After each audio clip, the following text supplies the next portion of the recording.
President Obama is continuing the shakeup of his staff with the appointment of John Podesta to a high advisory post in the White House. Podesta served as President Bill Clinton's chief of staff, and he's known for specializing in the use of executive authority to bypass Congress and the will of the American people. Let's go back now to March of 2003 and the overwhelming opposition by the American people and the people of the world to a U.S. attack on Iraq.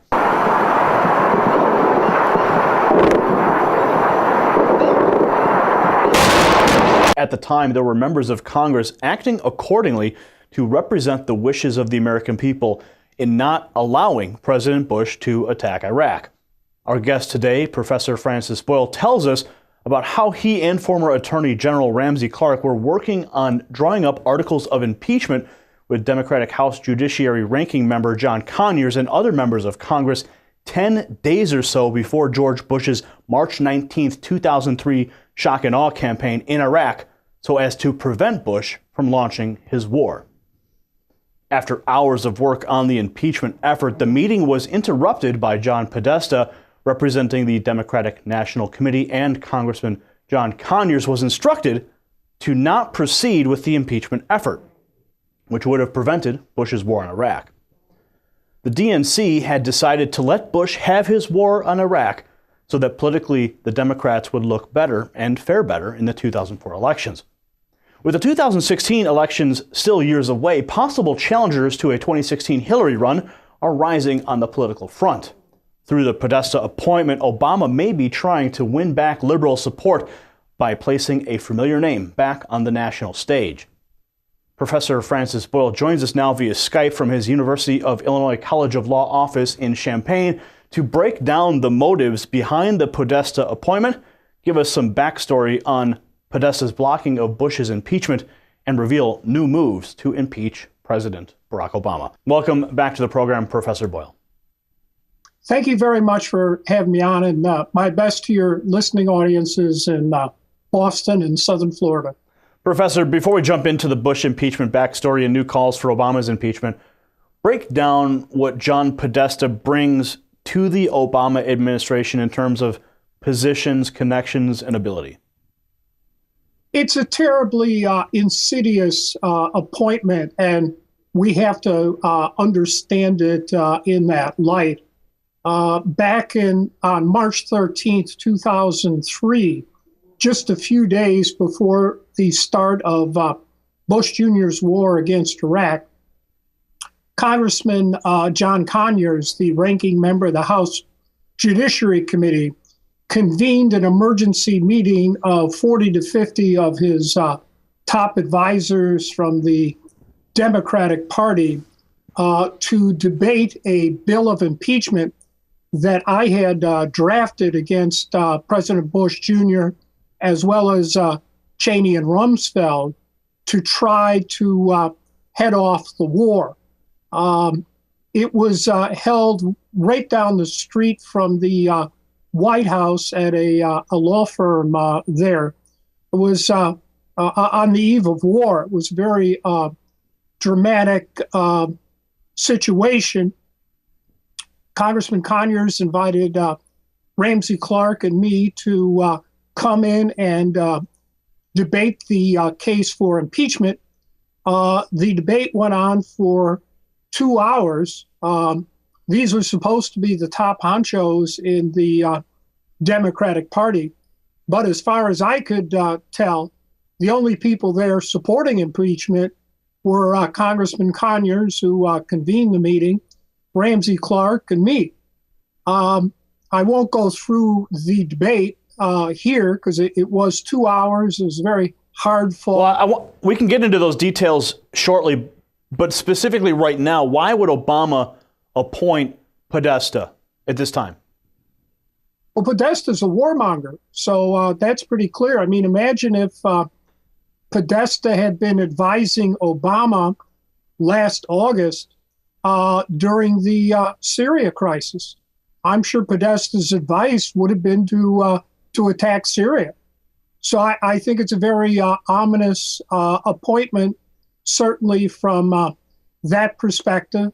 Well, I want to jump into the 2016 elections in a moment, but do you believe that through this appointment, you call Podesta a warmonger. Do you believe that the United States, through President Obama's leadership, is going to get deeper entrenched in wars in the Middle East, perhaps?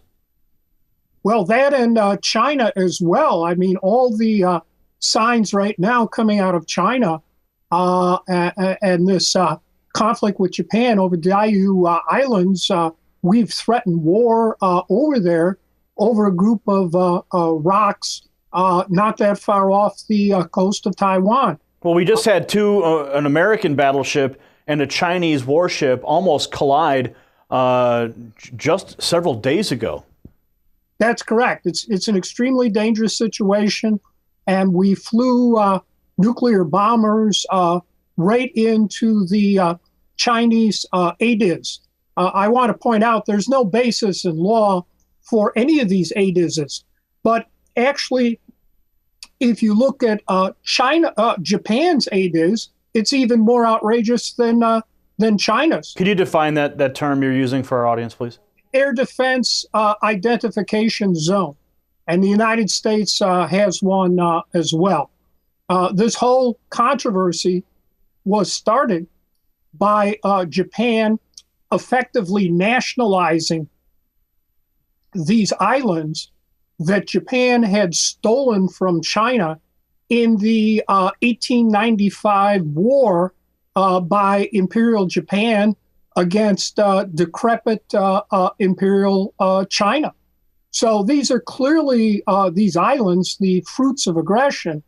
And yet, instead of putting pressure on Japan to back down, we are encouraging them, and we are supporting the Japanese militarists in power today, who are the sons and the daughters of the same Japanese militarists who gave us World War II. So do you believe that Podesta's appointment is providing Obama with a warmonger to shift focus from the Middle East to the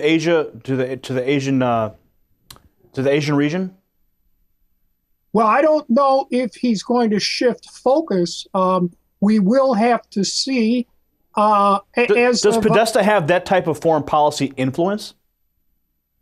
Well, clearly he was President Clinton's chief of staff, yes. And the DNC did send him in to put the kibosh on our efforts to stop Bush Jr.'s Gulf War, right. So he has a lot of power and a lot of influence, especially with the Clinton branch of the Democratic Party and also in Congress. As you know, Obama backed down from the war against Syria, which would have been a clear-cut case of aggression, because massive opposition among the American people telling our members of Congress that we did not want a war. And it was very clear Obama was not going to win his proposed war powers resolution that had been drafted and approved by the Senate Foreign Relations Committee, but it looked as if it might not even get approved by the Democrat-controlled Senate, let alone the Republican-controlled House. So at that point, he decided to accept the Putin-Lavrov offer here on chemical weapons. So it's a very dangerous situation still in Syria. Likewise, these negotiations with Iran, it's not clear that they are going forward either. And as of now, they seem to be dead in the water because of Obama's escalation of sanctions on banks and others with alleged ties to Iran.